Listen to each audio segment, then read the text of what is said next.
Hi, this is Dr. Darren Schmidt at the Nutritional Healing Center of Ann Arbor. This video is about valvular heart problems. So people talk about the coronary artery heart disease problems that we're all familiar with, and that's a scary situation. People have a heart attack and they could be instantly dead. They have no symptoms whatsoever before then.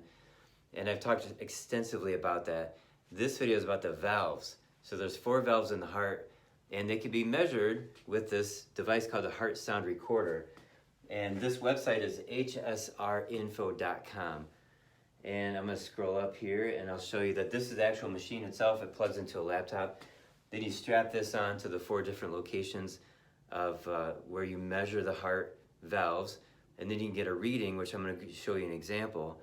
And so what I want to talk about is, why do we want to measure the valves? Well, I found a resource that says that 80% of heart problems are actually the valves, and only 4% are the coronary arteries. Now, I can't find another resource to back that up. I'm just giving you that. But the point is, there's plenty of people with valve problems, and they suffer, they have pain, they're short of breath, and they live with it for a long, long time. And in medicine, there are 3 medications that they give to these people, but the medications don't address the valve at all. You got cholesterol-lowering drugs, blood pressure medications, even if your blood pressure is normal, and then blood thinners. So the blood thinners will prevent a blood clot that can be formed because the valves don't work very well. So there's 2 scenarios as to how a valve can be malfunctioning. So the valve goes like this and then it closes. So let's say the valve doesn't open up all the way because it's stenotic, meaning it's calcified. So the blood, not all the blood can flow through. So that's a problem. Another problem is that when it closes, it doesn't close all the way, it's not sealed, and some blood can go back into the chamber from where it came, and now the blood has to pump that same blood, the heart has to pump that same blood twice. So there can be a problem here, and there can be a problem here. Now the stenosis can be from bad diet. You get calcium deposits around the valves, you can have rheumatic fever causing problems there, and you can be born with a bad valve, and that can be replaced surgically, which is a great modern technical marvel. I have a patient in his 50s. He was born with a bad valve. It calcified. It was causing some problems. He had to replace. Everything is fine. All the other valves are totally fine. So we're thankful for surgeons that can do that. Now, when you go to a cardiologist, they should be using this device, this machine, to find these nutritional deficiencies that can cause a misshapen heart. So you can have a saggy heart in your chest. Just like your muscles sag, your butt sags, your skin sags as you get older, the heart will also sag down. And now the heart's a different shape and the valves don't line up properly. When you look at a valve, this is cartilage, the rest of the heart is muscular. So the muscle is saggy, and the cartilage doesn't seal up properly enough. Another scenario is that the heart enlarges. You've heard of people with enlarged hearts. My grandfather at one point said to me that his x-ray showed that his heart went from chest wall to chest wall. And so the heart itself will get bigger, but it doesn't mean that the valves get bigger. This is cartilage. So then the valves can't seal properly. Now with the heart sound recorder, it measures the motion of the valves, sort of like a seismograph measures the motion of the earth during an earthquake. So one technical way that this machine works is inside this device. It's called an accelerometer. So when you move, for example, your phone, you take a picture like that and you move your phone this way, the phone knows that you're moving it because inside of it there's an accelerometer. So that's what this has.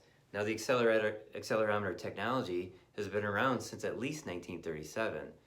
So this machine was developed because the original was reverse engineered.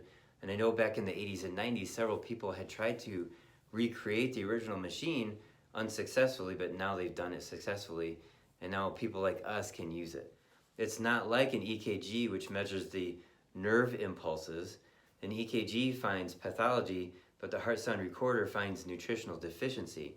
There's a big difference there, and this is probably the primary reason why hospitals don't have this, because you can't fix any of these things that are found with this device with drugs. You can only fix it with nutrition. Now, I mentioned the 3 medications that don't actually address the valves, but there are 2 surgeries that doctors will do besides replacing the valve. But what they're trying to do with an enlarged heart is they're trying to compress it, and here's a sac that they put over the enlarged heart, and they sew it on like this, and I think that this is absolutely barbaric. Another surgery is to reduce the size of the heart when it's enlarged. So here's an enlarged heart, and they made this black right here, and they're going to resect this part of the heart out. So they surgically cut it, and now you have these 2 ends right here, and they sew it together. So now the heart is actually smaller surgically. Well, it's also very barbaric. I'm going to read you a quote from Dr. Royal Lee. He's a guy that invented the heart sound recorder in 1937. He says, when the heart enlarges, the valves are made of cartilage. They don't enlarge so that the opening enlarges along with the heart, and there's bound to be leakage from the enlargement. So the valves don't get bigger with the heart. It's that simple. You supply some of the vitamin B4, which promotes the muscle tone. The heart will contract to normal size, usually inside of 10 minutes. So yeah, you can have a huge change in the heart in 10 minutes, in a few minutes, or a day. Now, this is true even during the Great Depression, 1929, 1931. I've read about kids that are 10 years old with horrible chest pain. It's called beriberi, vitamin B1 deficiency. And people go to the hospital and they have x-rays documenting that over the course of 2 days and 3 days, their heart is completely normal, their blood pressure becomes normal, and they lose all the swelling of their ankles and of their abdomen because the heart was deficient in B1. But they're missing vitamin B4. When they found B1, they went like this and they said, we solved it. And they didn't continue further research on the other B vitamins related to the heart. They missed the vitamin B4.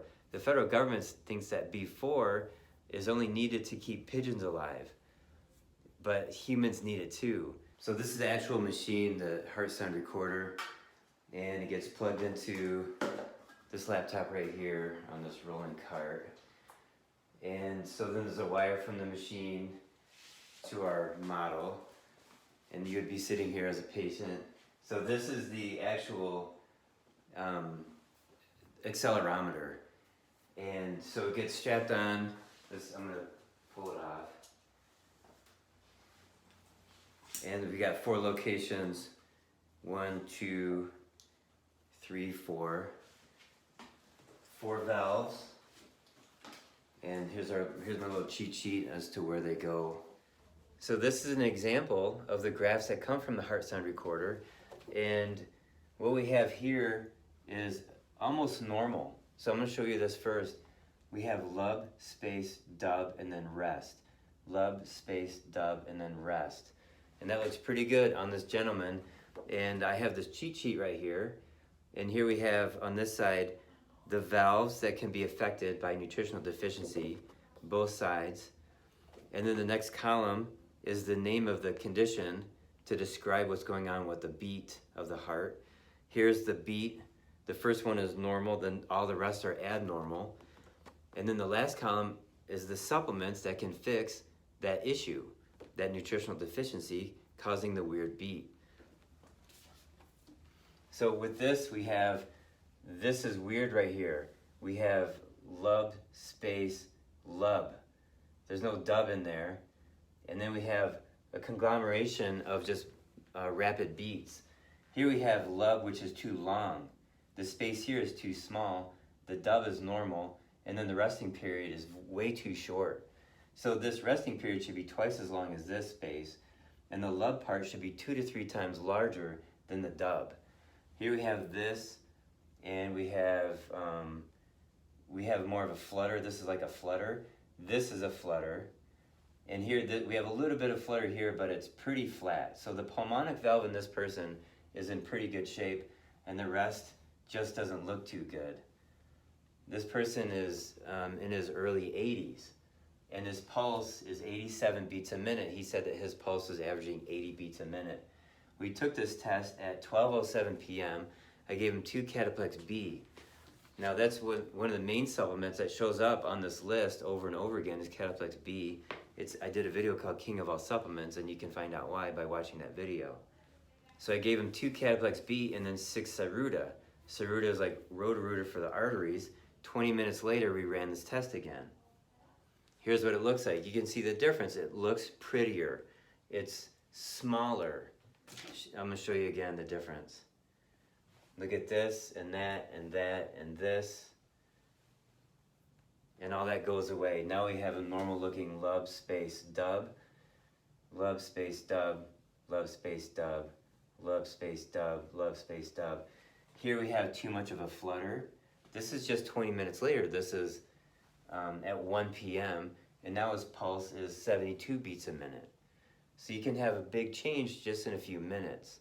So we've been promoting what's called the travel package. That's 3 visits in 2 days. And we also now created the heart travel package, which is 5 visits in 3 days. We run this machine twice. We have other tests that we do. We make sure your diet's good. We do the muscle testing.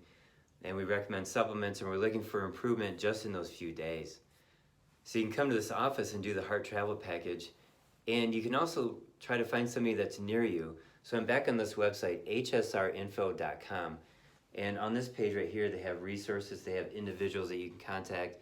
And they list off some people. You can also, maybe if you're a practitioner, you can actually buy this machine too. I know there's quite a number of chiropractors that use this machine, and maybe these people have somebody that's local to you that does it. So I have a patient that he is in his early 20s. He had such horrible heart flutter and symptoms of irregular beats that he's been in and out of the hospital and cardiologist office. And I put him on this machine, and I found the cause. We fixed it with the right supplements. He was feeling better in 4 weeks, and it's been now more than 6 months, and he's doing fantastic. And he's been struggling with his heart for many years, to the point where he was very cautious about what he was doing, and now he has good confidence about how his heart is functioning. And I've been working with many other people on this device, and with great results. So you can contact this office by email or phone, and we can send you some more information. And please send this video to other people that are interested in maximizing the health of their heart.